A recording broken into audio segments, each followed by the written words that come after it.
Hi, in this video we're going to show you how to add a calendar to Microsoft OneNote.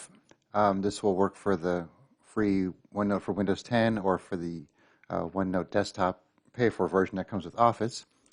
The process is the same.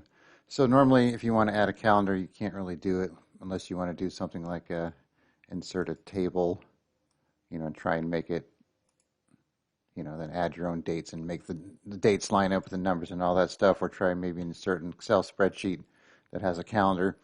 But what you can do is you could download a calendar OneNote file, which I have here. It's a template, and then you could just import it into your OneNote.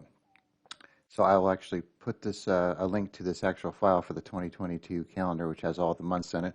So you could do a direct download. Then I'll also put a link to the website where I found it. So if you want to do some other years, you could go back and get those.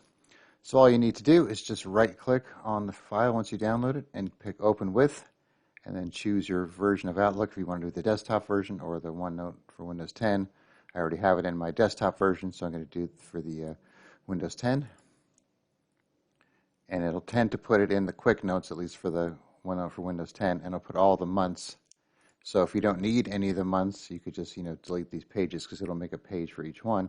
And if you want to have it in your calendar section, so let's say we want to put a March, we could just move March over here, and then we have March.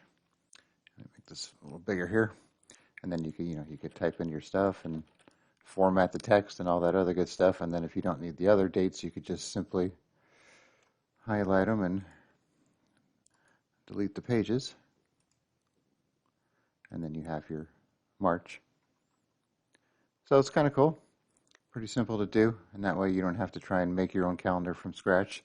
So once again, right-click the file, Open With, pick your version if you have more than one, and then just drag your page into the proper section, and you'll be good to go.